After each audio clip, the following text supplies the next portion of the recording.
What is up, everybody? Welcome to another episode of the Brothers War podcast.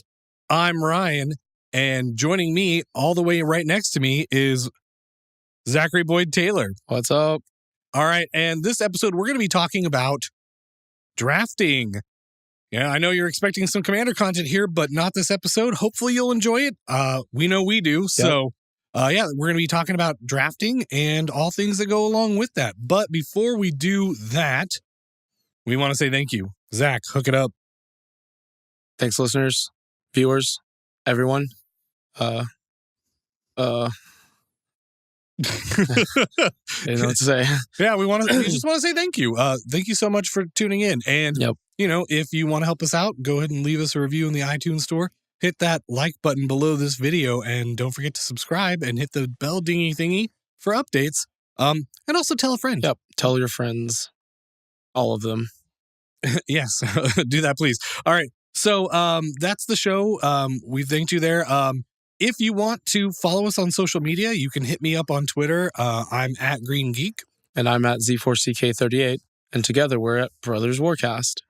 Indeed. All right. So, Zach, what's been going on in your personal life, man? Man, it's kind of been a big week for me. Different than most weeks. Had my birthday on Thursday. Happy birthday. Thanks, man. It was a pretty good day. I had tacos for lunch and carrot cake at work. That was pretty good. Ooh, were they free tacos? Absolutely. Were they free tacos for your birthday? No. They were free tacos because we'd been working hard. It just happened to also be my birthday. Hey, you know what? I'd claim it. Yep. And free tacos are the best tacos. So, that's been going on. If you have a birthday dinner this weekend, pretty excited about that. Love just like hanging out with everybody, getting to see all my friends and playing some cards afterwards. So totally excited for that because this week I got my Tezzeret deck together. We did a deck tech on last week. So I'm really excited to see how that works out. What about you, man? What's been going on? All right. Well, it's time for your hashtag MTG Dad moment. And this one happened just this evening. So I was out on the couch getting my daughter ready for bed and I was brushing her teeth. And there's a photo behind me of me and Michael Rooker like posing, like tough guys. That we took at a Comic-Con here in Austin, I think, years and years ago, like when he was on Walking Dead, like not, before Guardians of the Galaxy and all that stuff. And, the funny moment here is that my daughter was like, "Is that you, Daddy?" And I was like, "Yeah." And she's like, "Is that Michael Rooker?" And I was like, "Yes." And it's funny because she's asked the question so many times. But my wife and I are, very big into, movies and television. And we've always had this thing. I don't know if it's a result of me having a job at a movie theater, my very first job. But we know like actors' names and we always use them. And so, my daughter, my 3-year-old knows who Michael Rooker is. So that's a thing. I mean, she probably knows him as Mary Poppins from the second Guardians of the Galaxy movie. Yeah, exactly. Yeah. But yeah, I don't know. It was really cute. And so there's your moment. Okay. Sweet. So why don't you take this next bit? Well, next up, we got to thank Michael Condon, like we do every episode. Thanks, Mike, for all the help with the audio, with, hanging out, providing input and opinions on how we do the show and everything in between. We definitely couldn't do it without you, man. Absolutely. Okay. All right. So let's see. Next, we're going to do a little league update for the listeners out there. I know that some of you are interested in that. And this session of the league, the Brawl League, is done. And who came out on top? Big John. Hashtag get Big John. Right. Apparently that didn't happen. In the last game, we were trying to Peter and John. If Peter got like exactly 7 points, he could tie with John. They could have a playoff. So would have been a first time in league history. Yep, it would have been sweet. It was going to be me and Tiny Hands were trying to get John to only get that participation point, and it just didn't work. I was playing Niv Mizzet Prune, and I couldn't really do anything. And I was playing a pretty hardcore deck too with dinosaurs, and he just didn't get this. He got flooded. Well, no, and apparently Elliot said he got the dinosaur out on turn 5, Geshath. Oh yeah, which is ahead of curve. Yeah, I just didn't have any support for him. I felt bad. Well, there you have it. So John retains the trophy. Oh, maybe since we do video now, one of these days I'll bring the trophy in here they can see it because it's pretty cool. It's pretty sweet. So we hashtag got by Big John, I guess is what happened. Yep. So there's the league. Okay. So that moves us right on into the main topic. We're going to be talking about booster draft this episode. And some audience out there may not be familiar with it, so we're going to tell you what it is. Basically, the idea is you get 3 sealed booster packs. They look a lot like this. You open one up, you rifle through it, you pick the one you want, you put it down in front of you, and you pass it to your left. And then pack 2. You open it up, you take the card you want, and you pass it to your right. Thank you. Okay, yeah. So, and then on pack 3, you do the same thing. You go left. Mm-hmm. Right. Okay. And so once you're done passing all the packs around, you build a 40-card deck, and you get to add basic lands to it from, the store usually has a land station. I bring my own. Oh, yeah, that's right. You do. You have your fancy, full art lands, right? It's true. I do. All right. Yeah. So you can be fancy like Zach, or you can, use the lands provided, and you add them to your deck and you make a 40-card deck. And yeah, that's about it. That's what draft is. So we thought it might be fun to do what's called a crack-a-pack. So this is inspired by Limited Resources. Marshall and Luis, their podcast is fantastic, and they do a thing every episode where they open a booster pack and they look through it and they tell you what the cards are, and they tell you what they would pick out of that pack if it was pack 1, pick 1, right? So we're going to do the same thing here. Apologies in advance, Mike, for the crinkle that's going to be on the microphone. And I also want to say, Limited Resources, you guys inspire us, and we really appreciate your content. So thank you very much. Yeah, for sure. That was definitely the first, I think, magic-oriented podcast that I ever listened to. I remember you talking about how great it was, and we listened to it in your truck. That's right. Yeah, that did happen. And that was years ago. Yeah, it was. So, and they've been putting out stuff every week forever. Yeah, they're on episode 400 and something. So. Yeah, that's crazy. All right, so we're going to get down to this crack-a-pack. Do it.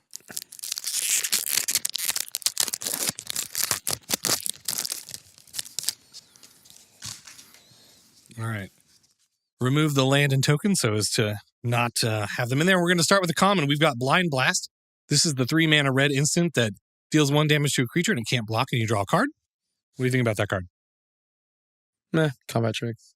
It's okay. Well, I mean, it's not really a combat trick. I mean, it's like a way to push through your damage, but it's a fine card. It replaces itself. Yeah. Okay. Next up, we've got Battlefield Promotion. This is 1 and a white for an instant that puts a +1/+1 counter on target creature, and it gets first strike, and you get to gain 2 life. That's a combat trick. Yeah. Yep. For sure. Okay. Ooh, Crushed Ascent. This is the Mystic Snake of the format. It's 3 and a blue for a counter target spell. This is controller pays 2, which is a lot worse than Mystic Snake, but it does have a mass 2, which lets you make that 0/0 army token army token and put 2 +1/+1 counters on it. Or if you already have an army token, just add 2 +1/+1 counters. Okay, cool. So far out of this pack, my pick would be Blind Blast. I think it's fine. That's the red card. Yeah, I like being in the blue-red spells deck a lot in this format. This format being War of the Spark. Up next, we've got Kraul Stinger. This is 2 and a green for a 2/2 with Death Touch. Definitely not first pickable in my opinion. Should I be holding these up? Oh no, you're gonna put stuff up. They'll see it. Sure. Yeah, this is gonna be a little editing work for you. Sorry. Okay. Next up, we've got Vampire Opportunist. This is 1 and a black for a 2/1, and you can spend 7 mana, 6 and a black, to have each opponent lose 2 life, and you gain 2 life. Hard pass. Yep, definitely not first pickable. It's a fine card to play, but I don't know. We'll see. Okay, and I did just get a little glint of something. There's a foil in this pack. I don't know what it is, but I saw it. Okay, Trusted Pegasus. This is 2 and a white for a 2/2 flyer, and when it attacks, you can have another creature without flying gain flying. I've been pretty impressed by this card. Yeah, I like it. Oftentimes when I see this card across from me, I want to kill it right away because it's very scary. Agreed. Especially if they have like a zombie army token. Bad stuff can happen. Okay. We're still in the commons. We've got Band Together. This is 2 and a green for an instant, and up to 2 target creatures you control deal damage equal to their power to another target creature. This is like the green removal of the set. It's really good. Yeah, I like it. Honestly, this is above everything else we've opened, I think. I agree. It's not a fight. It's a one-way. It's a punch, and it's 2 creatures, so it's really hard to fight against this card. Haha, see what I did there? Yeah. I mean, I think it's the pick so far, but I could also see Pegasus. I could see the Pegasus going. Okay. Spellgorger Weird. This is 2 and a red for a 2/2. Whenever you cast a non-creature spell, put a +1/+1 counter on Spellgorger Weird. I do love that card. This is much better than these other cards, especially because I do like being in the blue-red spells. I mean, I don't know. I also like being in blue-black or blue-white. I guess just blue, really. Yeah. Even blue-green proliferate's pretty good.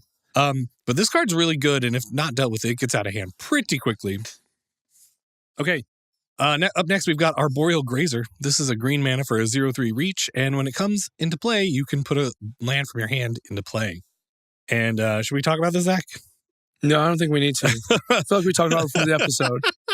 I'll just say that every time I see my opponents play this card, I kind of do like a little internal fist bump. I'm really not a fan of this card. I thought it was I. There you go. Arboreal Grazer. #I. All right. I will say someone told me that when they see it come out, they're like, oh, and they got scared. I'm just saying. Who was that? The guy played round 3. Fair enough. All right. Yeah, we'll get to that later. We did draft this week at our local game store, and we're going to talk about it this episode. Okay. Uncommons. On to the uncommons. Very important stuff here. This is Mayhem Devil. It's 1 black-red for a 3/3 devil. Whenever a player sacrifices a permanent, Mayhem Devil deals 1 damage to any target. So this card's really good. It's kind of hard to pick a gold card first. I don't necessarily love being in black-red in the set, although it is fine. But anytime you sacrifice stuff, this happens. So there's a lot of little synergies with this. But I don't know. Even still, I think I like Spellgorger Weird better. Yeah, that's where I'm at right now. Maybe band together. I'm not sure. But okay, let's see. My mic etiquette has been terrible during this segment. I am so sorry. Okay, up next we've got Heartwarming Redemption. This is spoiler alert, Gideon coming home to rest. It's 2 red-white for an instant. Discard all the cards in your hand, then draw that many cards +1. You gain life equal to the number of cards in your hand. This is not what white-red is wanting to do. Yeah, no. I think it's a fine playable card in Commander, but I don't know. I don't really see myself playing this in draft very much. So same.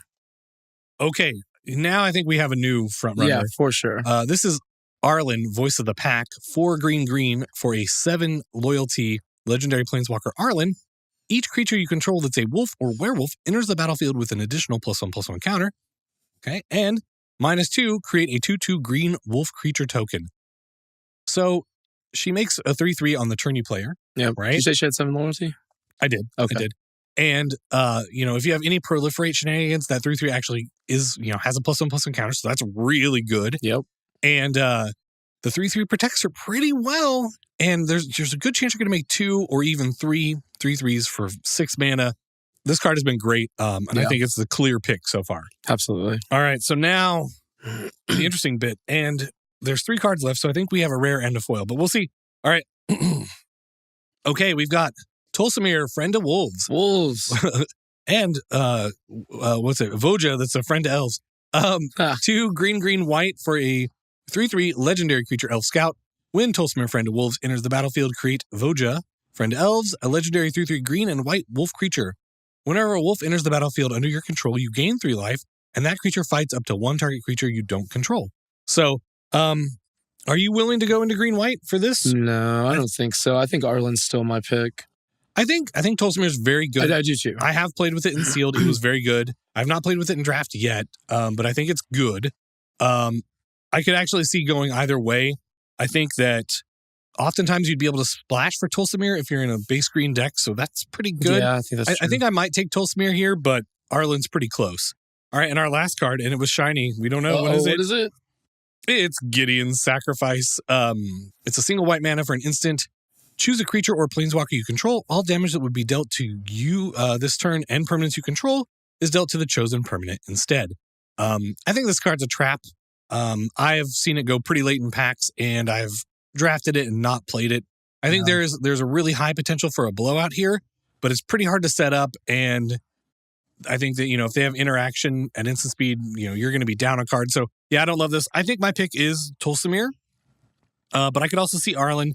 And if you just really, really wanted to force blue-red, the Spellgorger Weird's pretty good too. Yeah. So that is our Crack-a-Pack. There you go. That's draft in a nutshell. You would do that when you're sitting down at the table. You'd open up the pack, look at it, and go, But you only have a minute to do it.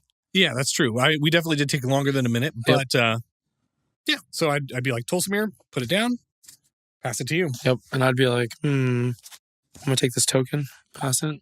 Or you'd probably take the Arlen, and then probably then you and I would be fighting for green the entire draft, which is called a signal. So got to be wary of that when you're drafting too. But okay, so that's our Crack a Pack.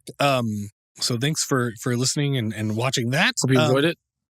Okay, so now that we've told you what draft is and we've virtually showed you, let's talk about why we like draft. And I'll let you take the first point. I definitely one of the reasons I like draft is because I don't think value-wise it makes sense to open packs, right? But I still love opening packs. It is fun. So, I get to open some packs. I get to play, a few rounds of Magic. I think that's money well spent because you get, the entertainment. You get $12 of entertainment out of it, I feel like. And you get to open the packs and, maybe you get something value-wise that you can use for a commander deck down the line. I think it's good. Yeah, absolutely. And I mean, I think that, like you said, the entertainment value is definitely there. It's kind of going to a movie, right? Or buying a soda at the movie theater, right? About the same cost as a draft. But seriously, that evening of entertainment is really fun, and you get to meet new people, and you get to have a social experience at your local game store, and we are all about the social. So, I mean, I think it's really good. And then, this is a really good way for new players to get cards, right? Yeah. If you're just starting into Magic, there's no better value than just going up and drafting and just take every rare you see, whether it's good or not. Do it. Just take it, and maybe something's good. Maybe you get some value. Maybe you get some cards to add to your commander deck or something. And I don't know. It's a way to level the playing field too, right? Because everybody shows up with no cards and then they leave with a deck, and they all kind of are on an equal footing. So I do like draft for that reason. We should also talk about my feeling. I think you'll agree with this, Zach, but I think that draft is a very skill-intensive format. It is. Right? I think that there are a lot of things that go into drafting that make it feel very skill-intensive. I think it is skill-intensive, but I'll say feel, because, I'm in touch with my feelings. But so here's one of the things. So when you're drafting, when you pick, you put it face down, and then you get a new pack, and you have to remember what that card is. And it's pretty easy after the first pick. Yeah. But then you take a second card and a third card and a fourth card. And a lot of times what happens when you're drafting is you're kind of close between two cards, and you pick one, and you've got that 1 minute to go, and there's a little bit of a fluster, a little feeling. And then, you get the next pack and you're like, wait a minute, did I pick that? Because I see it again in this pack. Do I want a second one? And it gets kind of jumbled pretty quickly. Yeah, it does. But it's a skill that you can develop over time, right? So once you've drafted a bunch and you keep doing it, you're like, oh yeah, no, the first card I picked was this. And even at the end of the draft, it'd be like, oh yeah, pack one, pick one, I picked this. Pack one, pick two, I had this really hard choice, and it was between Jaya's Greeting and, I don't know, the 2/2 proliferate, or not proliferate, the 2/2 amass one blue creature, and I wasn't sure what to do. And then in the next pack, I got a blue card, so I was like, okay, yeah, I kind of went and did it. So it does feel very skill intensive. And one of the other things is that not only do you have to remember the cards that you picked, but you have to think about the curve, right? Yeah. That's something I definitely do. And between packs, I'm always trying to sort my cards out by CMC so I can see kind of where I have enough of something or where I want to shore up some deficiencies. And that definitely, it's hard to keep all that in your head, that and what cards have you picked and things like that. Another thing that... Oh, yeah, and you're going to get rushed for that. You get a minute in between packs to review your picks, and everybody's just ready to crack that next pack. They're just oh, let me at it. Because everybody loves to open packs, right? We know you like to do it too. So, everybody's really rushing, and you're like, no, hold on. I need to look. I need to sort it. And am I in green black, or am I in green red? Or if I see a really good black card, is that enough to switch me back into green black? There's all these considerations, and you only have a minute. And, that minute goes by really quickly too. The other thing that I think you have to keep in mind that I've still not mastered, and I've drafted for years, is the kind of reading signals, what colors are open, what colors are not. When someone tries to send you a signal or whatever, I'm not great at interpreting those. So I'm just I can definitely see as packs come, I'm okay, not seeing a lot of a particular color coming this way. Maybe I'll see a lot of another color, but okay, I'll try to get into that one if I'm already in it. And if I'm in the color that I'm not seeing, things like that. Yeah. Or for example, maybe, it's pack one and you're you go really deep on blue and you get one or two speculative red cards. Right. And then in pack two, you're okay, I need to prioritize red cards because I'm probably not going to get very many red cards in pack three. So I need to prioritize red cards over blue cards in pack two, because they're also the people to my left probably didn't pick a lot of red cards. So I might see some really good ones. And then, in pack 3, you could kind of get your blue again. So things like that can happen. It's really tough and it takes a lot of practice. But the good news is, even like the fail case, like even if you've just never drafted before, like if you just prioritize getting like creatures and removal and cards that draw cards or whatever, or bombing rares, and just put them into your deck and have a good time. Like, you don't necessarily have to win. And I mean, it does feel good. Right. But yeah, it is difficult. And that's actually another thing that's really awesome about draft is that it feels like you can kind of keep continually making these improvements, right? Like the more times you draft, the better you get. And that like treadmill of like getting better, it's kind of like playing an MMO, right? You get on the experience treadmill and you get better and you get more cards and you draft better and then you get more cards. And like, it just, I don't know, it feels really nice. It does. And I think like continuing the MMO analogy, like I think there are definitely ways to like power level your drafting skills, right? We talked about limited resources. Yeah, one of them is listening to limited resources. Sure. There are articles, several people do draft reviews and, definitely those are tools at your disposal that you can take advantage of. Yeah, you could go look at like Frank Carson's pick orders on Channel Fireball, I think. Those are pretty good.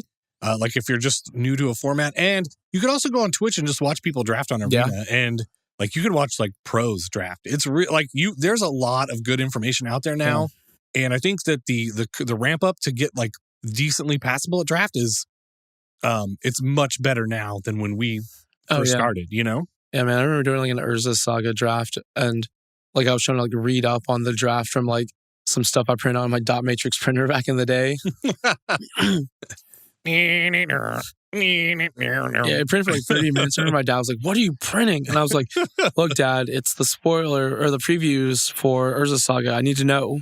Oh man, I remember we used to go to like pre-releases and we would have a printout of the entire set in the car, like from the road trip, like reading it out loud and just like talking about the cards. That's literally what I did because my dad took me to the Urza Saga pre-release because I lived in a small town.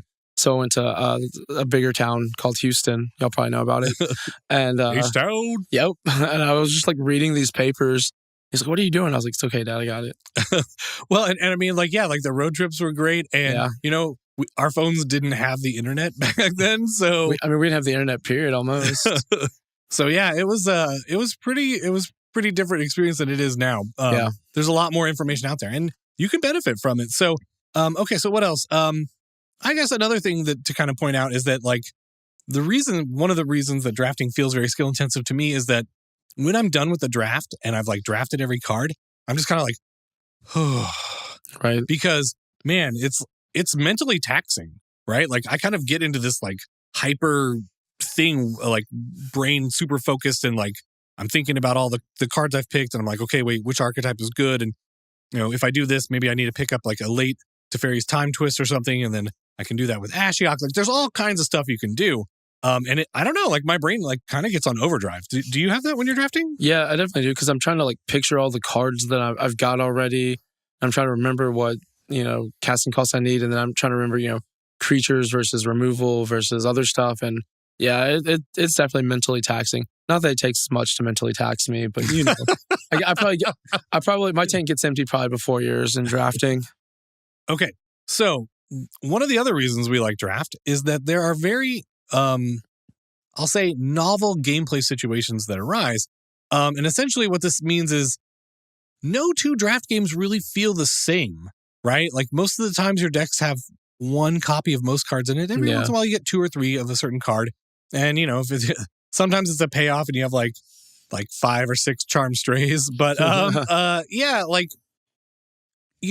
deck is very, I don't know, a lot of the cards are interactive. And also more cards are playable in draft than in standard or in commander, right? Like when a new set comes out, maybe, I don't know, like 20 or 30 cards are really good for commander. And that's pretty much on the high end, right? Yeah.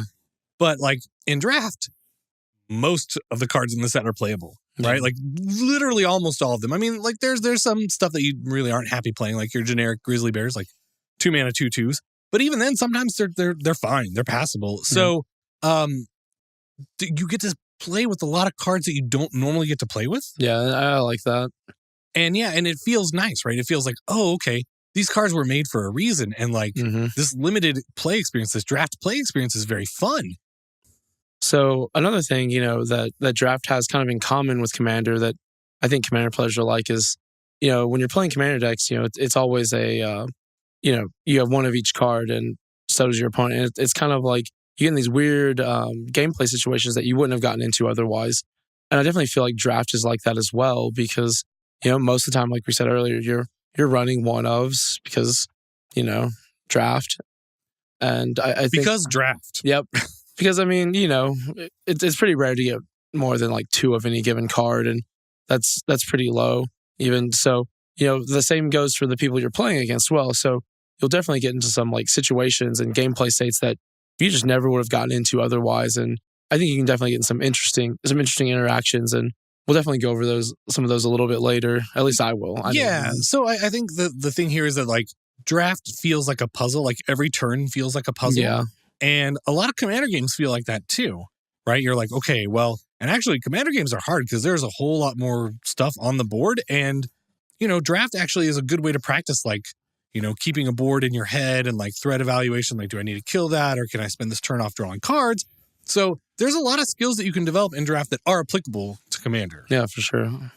All right. So we thought we'd go cast way back into the past and talk about some of the draft formats of past years that we've enjoyed. And, this is to the audience out there as well. Let us know what your favorite draft format is, right? Like hook us up, tweet at us. We'll talk about draft all this week on Twitter, and it'll be a lot of fun, I think. I think so too. Okay. So we just kind of went over, like, there's some actually that like aren't in here, like Invasion, Planeshift, Apocalypse is one of my favorites, but we didn't put it in here. So there are, frankly, have been a ton of draft formats. And one of the ones that just like popped into my mind when I thought of like, oh, my favorite formats of years past was Triple Khans of Tarkir. This block was great. It had a mechanic called Morph, which is you can take a creature, spend 3 mana of any color, put it face down, and it's a 2/2 creature, and then you can pay its Morph cost to flip it up at any time. And Morph is a really, really fun draft mechanic because, well, number one, it like everybody has gray ogres for days, right? Like you could be in red white and just draft a blue creature with Morph and it'll make your deck if you need it to, right? Yep. But this set in particular did something really cool with Morph, and that is that it had 3 color morphs, right? Like cards that were 3 colors. And the thing with Khans was it was all the wedges, right? Yep. Like so Abzan, Temur, Jeskai, can I get them all? Sultai. And Mardu, yep, got there. Yeah. We got there. Woo. But so you wanted to draft a wedge. So you wanted to draft a 3-color deck. And Morphs would do that because you would have early game plays. And then when later in the game, when you got the right color mana, you could flip it up and get a powerful effect. And it's just really fun because, you can you attack it to your opponent's 2/2 when they have 6 mana available? Maybe not. Like there's all kinds of like nuances there that you don't really get with a lot of normal other draft sets. And I think it's one of the things that made the Khans or Triple Khans specifically, that format, one of my favorite draft formats of all time. It doesn't hurt that like that was like when I came back into the game, like I'd been on a long hiatus. And also there were Fetchlands in this draft. That was definitely why I drafted during that time. Yeah, so like just getting to like open a Fetchland and be like, yes, I'm going to draft this. It's worth money and it's totally playable in this format. And I could put it into my Commander decks, like felt really, really good. Some other mechanics that were in this set were Outlast, which is like there's a creature and you could spend mana and tap it at sorcery speed to put a +1/+1 counter on it. And you could do that. And then there were other cards that were like, oh, all of your creatures with +1/+1 counters on them have flying. Yeah. Right? Or, stuff like that. So Outlast was a really cool mechanic and you could keep doing it turn over turn. So like if 3/3 wasn't big enough, all right, I'll make it a 4/4. Okay, now it's a 5/5. And eventually it would get big enough to attack. And like that, it was a very powerful mechanic. I mean, I didn't love it as much as Morph, but it was really cool. We already talked about there was amazing mana fixing in the set. Like all the banners, like the Temur banner and all the Jeskai banner and all that fun stuff. And yeah, all the lands and like tri-lands and comes to play tap duels and stuff. So the other thing that was really cool about this set is like the rares were super powerful. Yeah, they were. Like I'm trying to think of like Mantis Rider. Oh yeah. Right? Or like Siege Rhino. Like that card was so busted. And so what was really cool is like you could have these like really powerful cards that were pretty efficiently costed because they were 3 colors, and it made the format really fun and kind of swingy. And I don't know, I just really enjoyed it. And then also prowess was in this. Yeah, format. that was real good. And that was, anytime you cast instant or sorcery, target creature gets +1, or this creature gets +1/+1 until end of turn. So there was like a Spells Matter prowess deck that was pretty fun to play too. I really remember drafting this format very vividly. I drafted it pretty much every week for like a good solid 2 months or 3 months. Wow. And I have very fond memories of this format. I thought it was really great. Yeah, it was good. There's a lot of cool stuff there. One that I really enjoyed was Battle for Zendikar. Mostly because one of the big reasons was just flavor-wise. I really like Eldrazi, and I thought that was really cool. I felt like it was usually, and this was triple Battle for Zendikar. Back then, I believe Zendikar was when it was 2 sets per block, as opposed to 3. So, at first it was triple Battle for Zendikar, then it was 2 Battle for Zendikar and 1. Was it Oath of the Gatewatch? That sounds right. Yep. Yeah. So I definitely like the 3 of the first set. It was always real easy for me to like kind of force a blue-black or a black-white deck, and listeners know that those are definitely the colors that I like to play.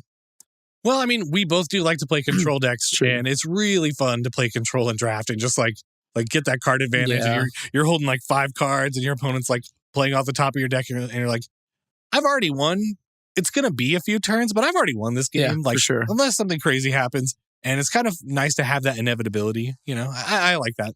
And I definitely liked Ingest. I thought that was a cool mechanic. You would attack into somebody, and they would have to exile cards from the top of their library for however much Ingest the creature had. It was usually like 1 or 2, right? Mm-hmm. And then the other mechanic was Awaken. Oh, wait, we should talk about process with Ingest, right? So, like, oh, yeah. You could actually like take their cards from exile and put them back in their graveyard to get like a positive effect. Yeah. So there was like this tension of like, do I want to let them have access to that card again, possibly, to get this benefit? And yeah, like that was a really cool mechanic. Yeah. It was fun. Yeah, I thought it was cool. The other one is Awaken. You could cast a spell for like whatever the cast goes, or you could pay extra, and it would be like put 6 +1/+1 tokens on the land. And I thought that was really cool too. Yeah, it was like, okay, you can get the normal base effect, or you can get that effect attached to a creature, and that creature has haste. Yep. And yeah, it was really good. That was one that you and I drafted a lot. Yeah, I remember Mothership. I remember we drafted together, and I really, the main reason I enjoyed it was just I was listening to limited resources, and I was reading articles on Channel Fireball and like all this stuff, and I just got really good at it. And then the next set came out, and I was like, oh gosh, what do I do? And I was just like, oh. And then my draft just went. Yeah, I mean, it does happen. Like, actually, that's another thing that we should mention about draft that's really cool is that like every 3 months, you get to learn all over again. And I personally am a big fan of learning. I love learning new things, and I love like seeing the new puzzle and trying to unlock it, you know? And so I think that's one of the really big appeals to draft is every 3 months you get to do it all over again. And like, just when you think it's getting stale, boom, new set. Get to it. Yeah. I definitely like how it is now. Before it was like old set plus a new set plus another new set. Now it's just everything is just brand new when a new set comes out in draft. I like that a lot. Yeah, it's interesting because like sets used to be designed in a block, and there were 3 set blocks and then 2 set blocks, and like you would always draft, like when I said Invasion, Plane Shift, Apocalypse before, that was 3 different sets, and that was all the invasion block. And actually, when you had all 3 sets together, that was a really fun format. Yeah. But it's hard to do right every time. And also, it's a lot harder because you have to remember like 3 sets worth of cards. Now, the second and third sets were usually smaller, but it was a lot more cards. And I think it's a lot less approachable too, right? Like it really like pays off in franchise players that have been drafting already, right? Because they only have to learn like a smaller number of new cards.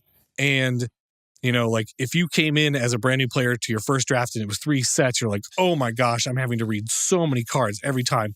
So I think the way that they have it now is it's more friendly to new players. And it's also nice to, get to change it up and because the new cards are what's exciting. Yeah, right. For sure.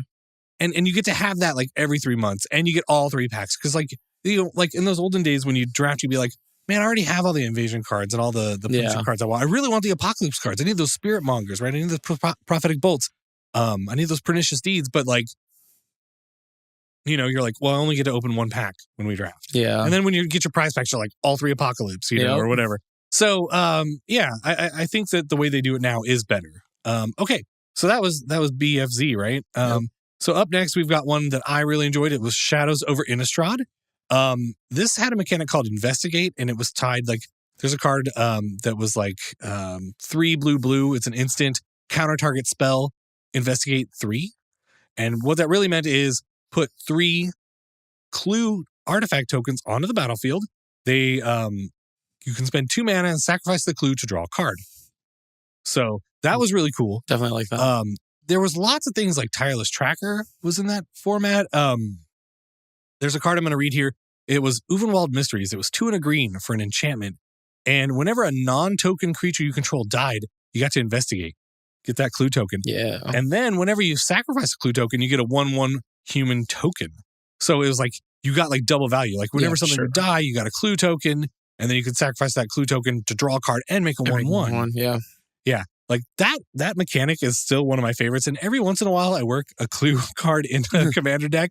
Tireless Tracker being one of the biggest notable ones. So yeah, go ahead. Oh, okay. Tell you. So also there was a mechanic in Shadows over Innistrad called Madness. And what this meant is you could have a card. It was like 4 and a black for a 3/5 creature, the Twins of Malwar Estate, something like that. But then you could, if you somehow were able to discard that card, you could pay its madness cost, which in this case was 2 and a black, and then get to cast the spell. And so what was happening is you could discard the cards for value, but then get to pay their madness cost. And so it's like getting to draw an extra card. And there were a lot, and like usually the madness cost was a lot cheaper because it is a cost, right? Yeah. Having to find like discard outlets to make your stuff work. But that was like a fun tension, right? It's like, how many madness cards versus how many discard outlets do I have? I was never able to get that right. It's tough, but once you draft enough, it starts becoming second nature, and it starts like, you're like, okay, if I can do this into this into this, like, oh man, I've got like the first 3 turns, and whenever you get to pull that off, it's really nice. Okay, so another thing that was in Shadows of Innistrad was flip cards, 2 double-sided cards. Flippy flips. I got my flippy flips and my swim trunks. But yeah, they were like most notably werewolves, right? Like, so Arlen Cord was in that deck, and that right? Yeah, I think so. And like basically, if you could ever play 2 spells in the same turn, or no, like if you didn't play any spells, they would flip, and then if an opponent played 2, they flip back. It's something like that. But they one side was one way, the second side was totally different. I don't know. It was crazy. It was fun to play with. And just make sure you have those opaque sleeves because you really or you have to use the checklist cards, which was kind of fun. But I really enjoyed playing with the werewolves. It was fun. And that was actually a returning mechanic. But and another mechanic in this set was Delirium, which was basically if you have 4 different card types in your graveyard, you got some kind of enhanced effect. And it was really cool to kind of play like a self-mill kind of strategy to get a bunch of the different card types in your graveyard. We were trying to do that. Yeah, and it was really fun, and it got even better when you added Eldritch Moon into the equation. Oh, yeah. So, very, very fun set. And another block that I remember very fondly is the original Onslaught block. Again, this is a set with Morph as one of the mechanics, which I absolutely love for limited play. And it also had Fetchlands. So, there's a little comparison there. Ironically, the same Fetchlands that Cons had. Yeah, exactly. The allied ones, right? Like your Flooded Strands, your Polluted Deltas, etc. So Onslaught was the first time we ever got to see Morph, and it was really fun. Actually, I remember loving it so much. I mean, I probably played that every week for 3 months. It was so much fun. And the thing that made it really cool is that the Morphs in that set were like, they were mostly monocolored. And the thing that was kind of crazy about it was, and I'm going to give a specific example, is that there were 2 common Morphs in red. And if your opponent like had mountains in play and a Morph, you were like, one punishes you for blocking, one punishes you for attacking, right? And so I'm going to read them here. So Battering Craghorn it had Morph, 3 mana, put it face down as a 2/2 creature. You could spend 1 red, unmorph it, and make it into a 3/1 first strike. I like that. Not a good idea to block that, nope. Right? Especially with your own Morph, right? Which happened all the time in that set, right? It was like, Morph on Morph combat. Go Power Rangers. I was just going to make that joke. So, yeah, and then the other one was Skirt Commando. So again, Morph, and then for 2 in a red, you could flip it up, and it was a 2/1 that whenever it dealt combat damage to a player, you may have it deal 2 damage to target creature that player controls, right? So like, imagine the scenario. I'm attacking you. I've got mountain, plains in play, and you've got a Morph and I've got a Morph. Do you block? It's really hard to know because they were both common, and it set up this like little mind game that you could play, and maybe it's like game 1 they saw the other one and you never saw Skirt Commando, and so they're like, okay, I don't block it. You're like, haha, it's Skirt Commando So this cool. time. It just had these like awesome like story moments, like where you have to tell the story, like, yeah, and then I did this, and it was really fun to draft. I loved this set a lot. And then another one, which is kind of the grown test, is Sparksmith. This was 1 in a red for a 1/1 goblin, and it had tap deals X damage to target creature and X damage to you, where X is the number of goblins you control. Ooh. And actually, there was goblins on the battlefield, so it actually was like all the goblins.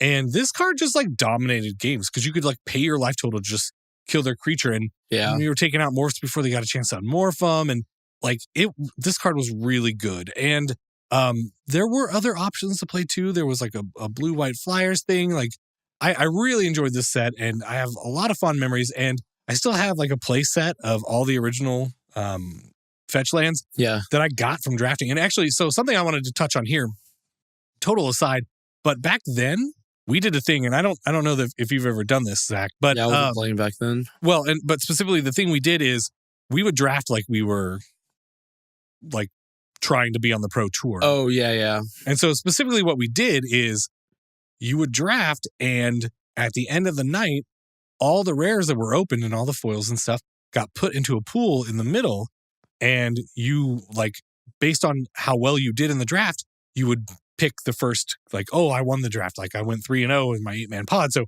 I get the first pick. And then the person who came in second gets the second pick, and then so on, and then the wheels, and it goes all the way back up. And I won a lot of drafts. And when you open 24 booster packs, right? 3 booster packs times 8 players, there's a good chance there's a Fetchland in one of these. Yeah, for sure. Because they were rare. They weren't Mythic, right? Yeah, actually, I don't even think Mythic was a concept back then. Yeah.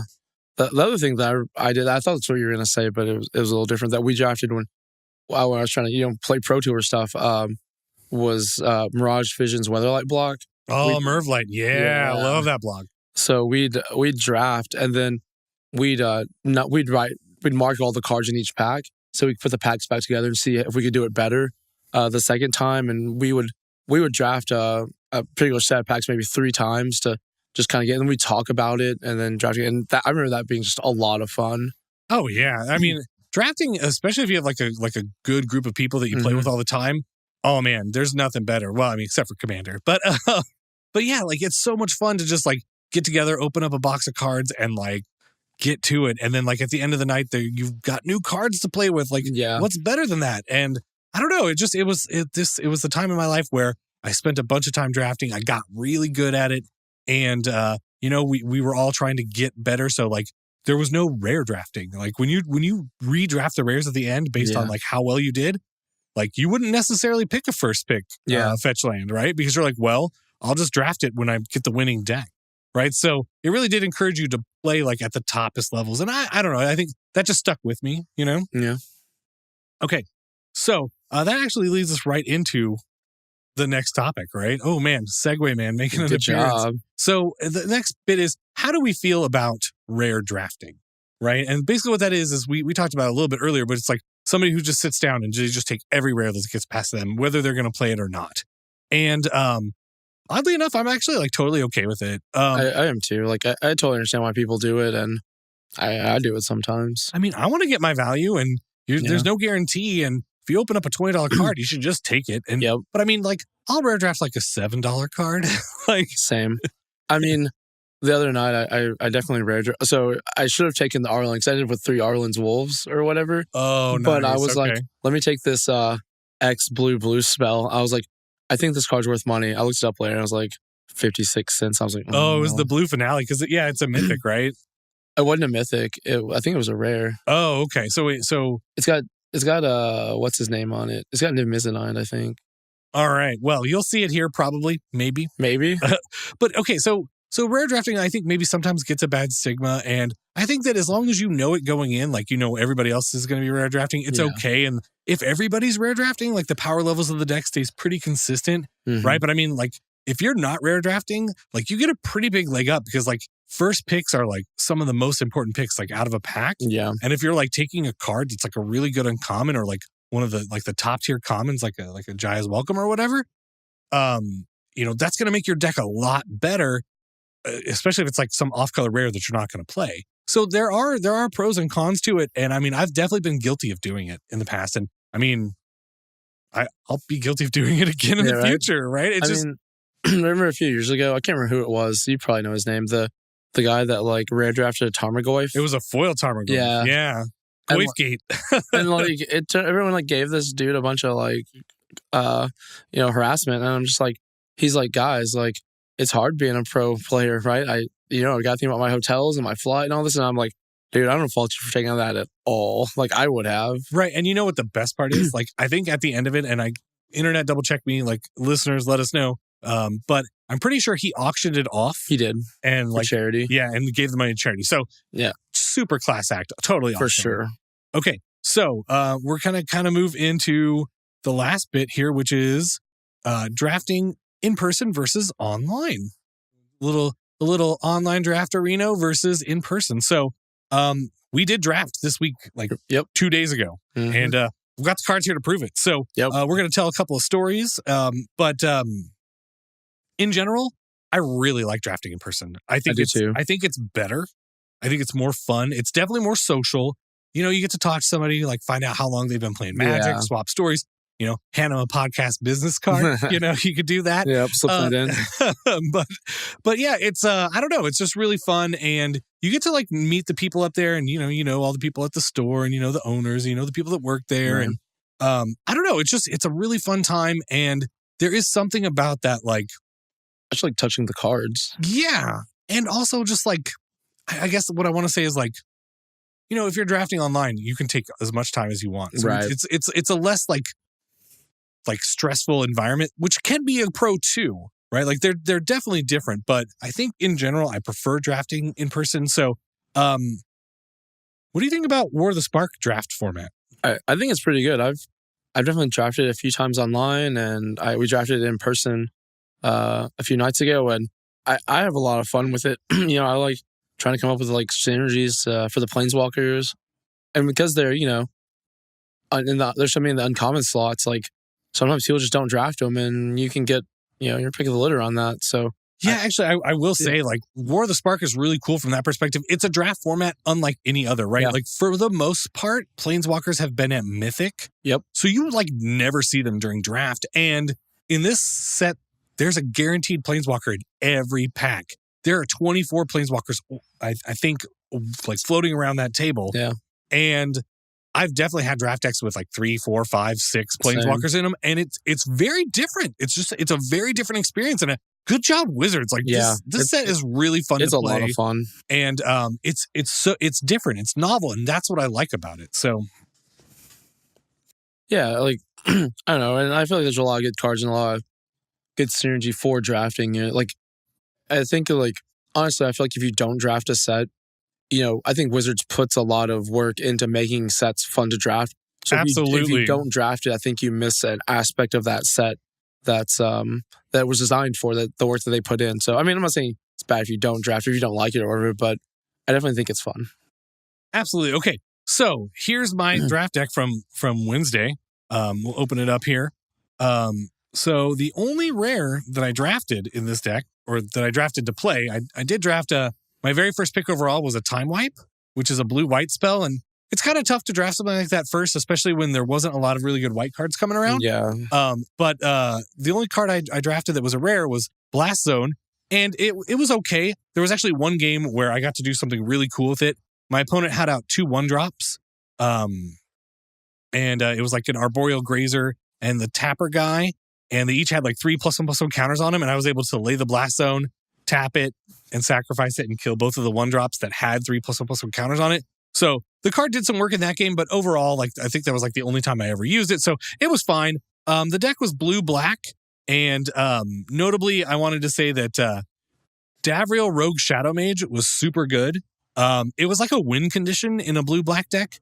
Like, I cannot tell you the number of games that, like, the very first damage I ever dealt to somebody was with Davriel, right? It was just like, lay my planeswalkers, protect them, get their hand low, and just 2 every turn. And my games went long, too. Yeah, and I like that guy's been performing a lot better than we originally thought he would. Yeah, absolutely. I remember, like, one of the times you were sitting next to me, and you're like, oh, so is this game 3? And I was like, no, we're going into game 2. Oh, yeah, I remember that. Like, my deck was control. I played it fast, but it took a long time to win. What else? I thought Bond of Insight was really good. This card is 3 and a blue for a sorcery. Each player puts the top 4 cards of their library into their graveyard, and then you return up to 2 instants and or sorceries from your graveyard to your hand. And if you're playing a spell-heavy deck, I mean, I think I was playing like 9 creatures, so a lot of instants and sorceries. You were getting a 2-for-1 with this, and they were like good cards, right? Like, not just like draw 2 cards. It was like draw 2 like removal spells. So I thought it was really good. I didn't actually ever do like the mill plan with this deck, but Bond of Insight was good in this deck. And then let's see what else. Yeah, so Angrath was there. This card is deceptively good. Your creatures having menace is really, really good. And it's a 4 mana that makes a 2/2 that can block pretty well. And if you played something else before it, it's really good. And, if you make a 4/4 menace, that's pretty hard to deal with. And I just found myself like winning a lot of games, just like removing a creature and just like attacking with 3 creatures when they only had 1 blocker. Yep. So I thought Angrath was really good. Okay. So the last thing that I wanted to talk about was I had Narset in play, and she has a passive that says each opponent can't draw more than 1 card each turn. And there's been a lot of hype about her in Legacy and Commander even a little bit. But my opponent cast a red spell called Honor the God Pharaoh while I had her in play, and she'd already like ticked down, so she was just on 1 loyalty, and he hadn't been able to remove her. And he cast the Honor the God Pharaoh, which is 2 and a red for a sorcery, discard a card, draw 2 cards, amass 1. Womp womp. It was so bad. Like, discard a card. Okay, cool. Draw 2 cards. Nope. You already drew for the turn. You don't get to draw either of those cards and make a 1/1. So it was like 3 mana, discard a card, make a 1/1. So bad. It feels terrible. I definitely won that game. But yeah, like, that's the kind of stuff that can happen in draft. And like, I'll tell you what, like, it's happened to me when I've been playing on Arena too. Like, you just forget that they're there. So, all right. So Zach, why don't you talk a little bit about your draft deck? All right. I drafted a bunch of interesting stuff. I don't know. I drafted Neoform because I thought that would be cool. I was like, oh, hey, there's something I can do with that. I know Kung Fu. I don't know. I didn't like, I don't know how to feel about Neoform. Like, I thought it was okay. Sorry. I think it's not super great. Yeah, I'm inclined to agree because I think it's playable in Commander. Yeah, in Commander, I think it's fine in a deck that, like, you've got that one lady from Prime Speaker of Anifar. Yeah, got there. Yeah, her and like Birthing Pod and all that. I think that's great. But you've got like a 3 mana decent creature, 3/3 or something like that. And it's like, oh, let me get rid of that for no reason whatsoever and get a little bit bigger of a guy. I don't know. It didn't feel great. Yeah, it's kind of like card disadvantage, right? Like, you started with a creature, you ended with a creature, but you lost a card from your hand. So, but I mean, the creature you get, if you have a bomb, like, it's real good. It's real good. But I mean, like, honestly, I think it's kind of like relegated to the, I don't want to play this unless I have some crazy synergy. But I don't know. It's a cool card. Another one I got was Ashiok's Skulker. I think Ashiok's Skulker is great. It's a 3/5 for 4 and a blue, and for 3 and a blue, you can make it unblockable. I think that's pretty awesome. Right. Well, and the reason it's good is because your opponent may have a Planeswalker, and you have this to answer it, right? Like, okay, well, I'm going to attack your Saheeli and you can't block. That's good. Yep. Speaking of Planeswalkers, I have Kiora Behemoth Beckoner, which I love it. Like, I've drafted her a bunch of times, and it's just ramp. Like, I love it. It's good. And then this is kind of a combo. Ryan's probably going to tell me this is a bad combo. Good dog. Yep. Had Mawu, the little companion. He's 4 for a 3/3 with Trample and Vigilance. It's pretty good. And whenever you put a +1/+1 counter on him, it doubles him. It doubles. So I had him out, and then I played Teferi's Time Twist on him. And so it's exile a permanent you control, return that card to the battlefield under owner's control at the beginning of next end step. If it enters the battlefield as a creature, it enters with an additional 1/1 counter on it. So I would do it at the end of their main 2 and bounce it, and then he'd come back with, he has a 5/5. I thought that was pretty sweet. But well, I mean, the good news is there you can like use it to block and then phase it out. Like if they have like a removal spell or something or a combat trick. So, and even if you like it was a 3/3 and you were just going to trade, you'd be like, no, I'm not trading, but like I won't take any damage. Right. Yeah. So I mean, it's fine. I mean, you'd much rather be playing like the better green proliferate cards with it. Like maybe the land enchantment that puts a +1 counter on the creature, right? Or the one that puts a +1/+1 counter on the creature and then proliferates. That card is great with Mowu. Oh my goodness. Yeah. Cause like the first +1/+1 counter comes on and then it's 2 and then you proliferate. So another one comes on and it gets another one. So it's like +4. Right. I did the only proliferate cards I saw, I got a Bloom Hulk and I got a Pollen Bright Druid. Yeah. And I mean, those work well. Yeah. The blue-green proliferate deck is a real deck in this format. Yeah, I've drafted it and done very well with it. So yeah, on Magic Arena. So I don't know, but yeah, I think you've got one more story here. Yep. I'm gonna need your help tonight because I don't fully remember it. So okay, I can do that. I had Fibblethip the Lost. Love that card. Love Fibblethip. Love the homunculuses. Is that how you say it? Homunculi? Homunculi, yeah. So I had Fibblethip in play, and the dude attacked me with something. I don't remember what it was. So I went to block with Fibblethip, and it was going to be like, I think he cast like the +1/+4 and reach spell. Yeah, and I was like, on his creature. I was like, Narset's Reversal Sun, because I drafted that because Ryan Green told me that was the best card in the set. And I still think so. Yeah, I think it's really good. So I redirected it to hit Fibblethip. And then, so Fibblethip, gets shuffled back in. Yep. And I was like, yes, I did it. And, I was like... that's what you're looking for. And right. You're like, what I really want to do is shuffle Fibblethip into my library. Well, I'm just like, if I can get him again, that'd be sweet. I mean, we're playing like a 40-card deck, so... Yeah, no, for sure. And then the next turn I drew my card. You shuffled it up and like handed your opponent cut and everything. Yep. And then... yeah, like a turn later, it was like, let me draw... oh, snap. It's it was literally the next card you did. Yeah. It was so crazy. It's like cut Fibblethip to the top. And it's like, it's not like the best card that you want to draw or whatever, but it's just so funny. It was just funny. I was just like, oh, let me go ahead and play this guy and draw a card. He's back. It makes me think of Squee, Goblin Naboo. Yeah, the Goblin Nabobs. All right, so overall you went 2-1 with your draft deck, right? And I went 3-0. So nice. We were in the same pod. It was it was a fun experience. We played against everybody. Everybody was very fun and nice to play. Good conversation. It was 2 blue-black decks in the finals. So like me some blue-black decks. This format supports them. I do like it. Okay, so that's drafting in person. We wanted to quickly hit up how good drafting is on Magic Arena. It really is. It's so good, y'all. Like, seriously, Wizards, y'all did such a good job on Arena. And the new set came out like before the pre-release. And I was like, all right, well, I'm gonna do a sealed with this. And it was really fun. And I have just been drafting it nonstop. The draft format, like I said, it's kind of novel and it's really fun. And I don't know, it's implemented so well in Arena. And here's the thing, okay? So it's really convenient. Yeah. Right? Like it could be the kids are napping and you just go like open a booster pack and you start your draft. And since you're drafting against bots, there's no other players involved. There's no time limit. Yep. Right? You can like open up the pick order and be like, okay, really take your time to like really sink in and like read every card, grok them all, really get them into your brain and go, okay, I think this is the best card. And then you Google search to see if you're right.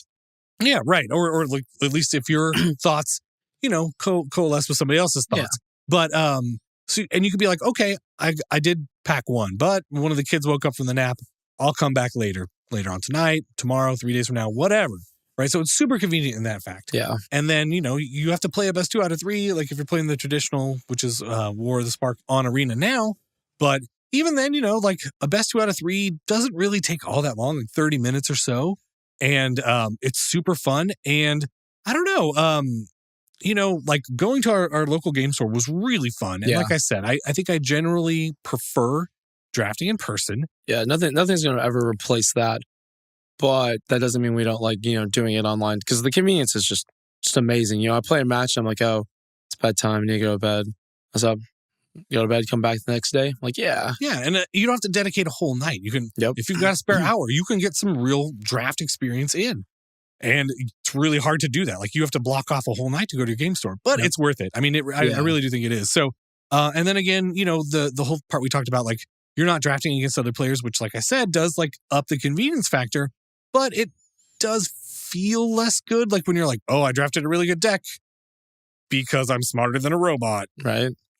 I mean, I've never said that, but robots are smarter than me, I think. But yeah, so I don't know. I think that's pretty much where we're getting to the end here. Yeah. I think we just wanted to say that, like, if you've never tried drafting, you absolutely deserve you know, it to yourself to give it a try. I really think that you would probably enjoy it, and you're not going to be very good at first. There's a lot of skill here, but it's still fun anyway. Yeah, I mean, you're still opening packs, you know.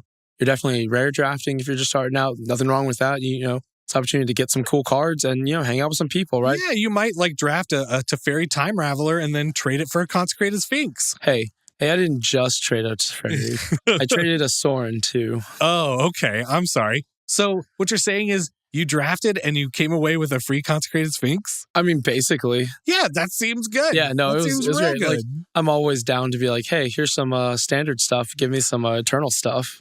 Yeah. So, you know, drafting for fun and profit, it's worth it. And, you know, is there a step between fun and profit that gets you to profit? Yeah, I think it's like 3 question marks. Is it? Oh, okay. I was just curious. Draft, fun. Question mark, question mark. Profit?